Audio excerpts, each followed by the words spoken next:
guys! Welcome to my channel. This is Mentor Zay and this is my first video for the Zepeto class. Since we have just started, I'm going to discuss first the basic information about the software. So, let me introduce you to the various software, apps, websites, and how they use to create items in Zepeto. I'll start with the Zepeto Studio. Simply type Zepeto Studio into your browser and select the one that is identical to this. Go to the guide and select the 3D Getting Started subcategory under the 3D Guide category. So first and foremost, Unity. Unity is where we convert FBX files from 3D modeling softwares to prefabs, and this is where we export our item into a Zepeto file so we can bring our creation through Zepeto.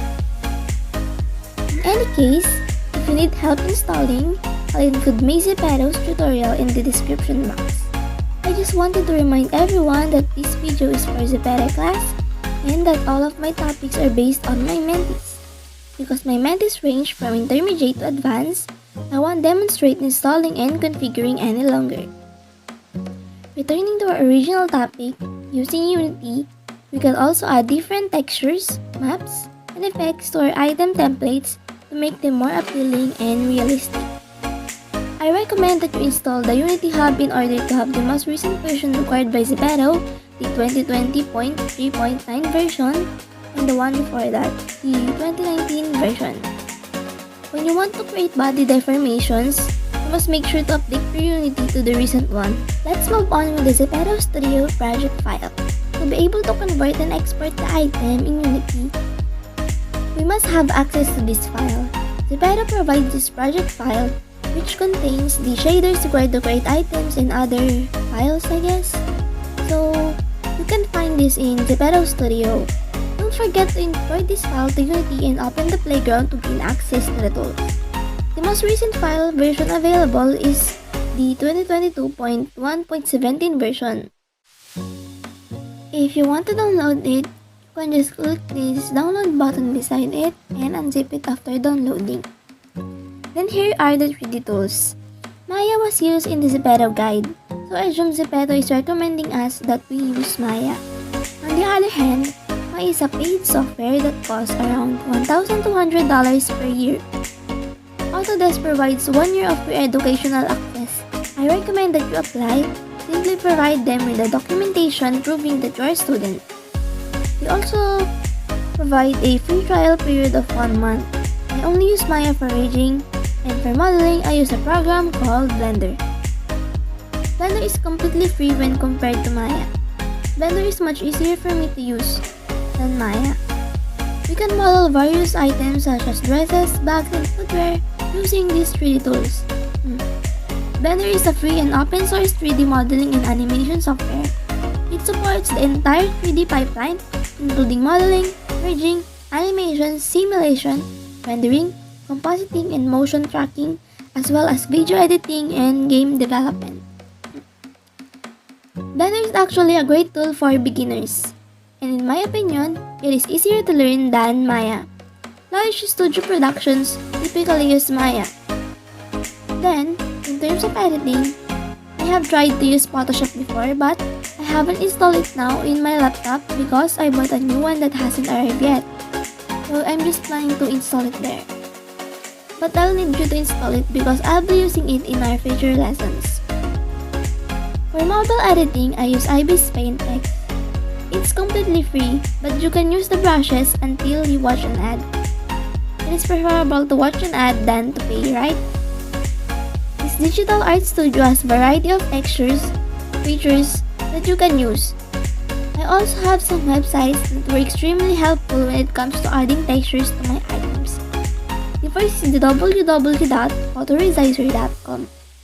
It is extremely useful for me when I download larger size textures. I no longer lay out textures with UV maps. It is really a great help to me, and I also use it to convert other photo formats to PNG because Zepeto only allows 5x12 in size and in PNG format. Then there's www.remove.pg.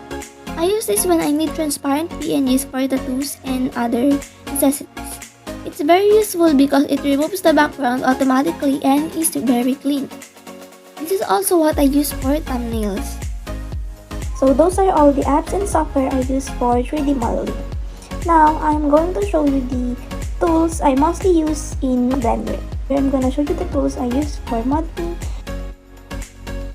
So the first tool is the bevel tool. The bevel tool allows you to create a chamfered or rounded corners on a geometry. A bevel is an effect that smooths out edges and corners. So I usually use this when I model bags. So I'm gonna delete the other objects first, the camera and the light.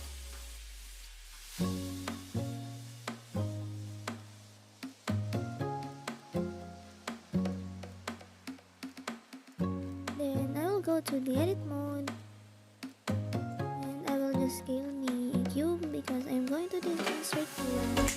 And I think I will make a bag or a dirt. So go to edge select and so hit B on the keyboard, then drag your mouse away from your laptop. You can see that the edge was split and a new face was created.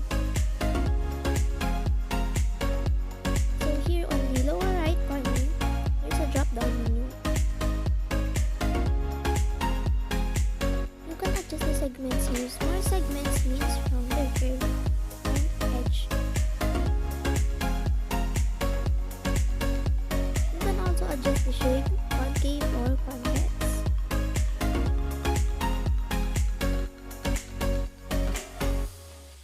So I will also do it on the other side. Hit Ctrl B again, then drag your mouse out.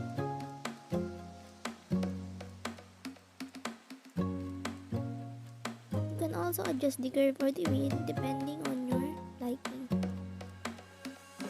The setting you adjusted on the first edge will automatically be used on the other edges you adjust.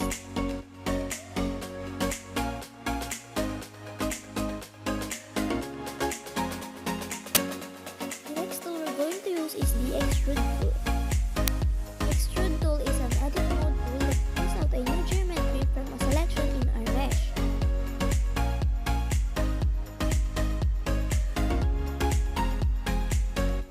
So I'm going to select one edge, then I will hit Ctrl E on my keyboard and then pull my mouse upward.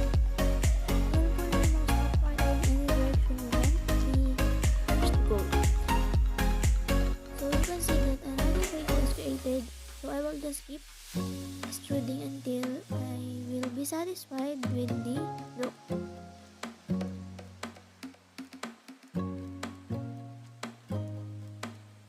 So I think I will create a handbag. So I'm not taking this seriously since this is a demonstration for the tools.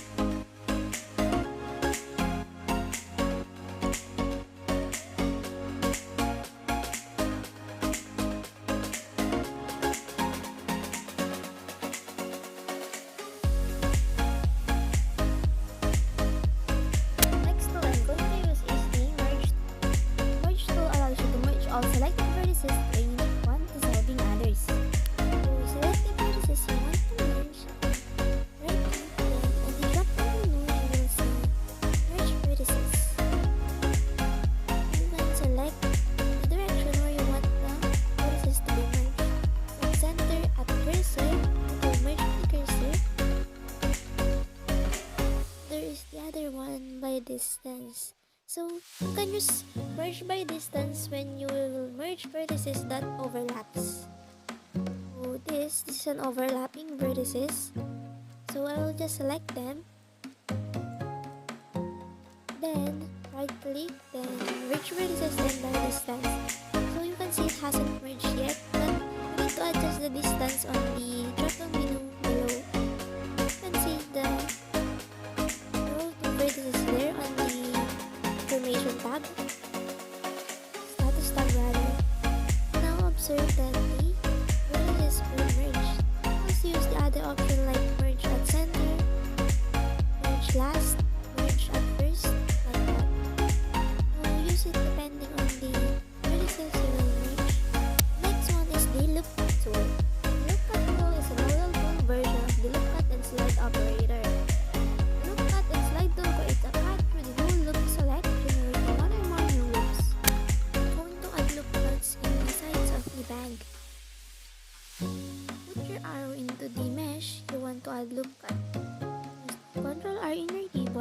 point the arrow mouse into the part of the mesh you want to add loop cuts. You will see a yellow line indicating the loop cut you will add. You can use the scroll wheel to add more loop cuts in your mesh. If you're satisfied with the loop count, just right click and hit enter. The last one is the knife tool or the knife topology tool. The knife tool can be used to interactively subdivide geometry by drawing lines or closed loops to create holes. I usually use this tool when I'm creating custom shapes like hearts, butterflies, and stars. It seems like you're just using a scissor to cut the paper. The tool is only available in edge select mode. Just right click, then you will see the knife topology tool. Just point it on the mesh you will cut and then click. Just drag the points around until you're satisfied with the shape. You can see I am cutting the heart. My heart's kinda messy, but okay, this is just a demonstration. So, yeah. There, I successfully made the cut. Okay, this is kinda messy, but remember this is just an illustration, so bear with me. In my next video, so I will create a proper one. So my next video will be creating a twin skirt using cylinder.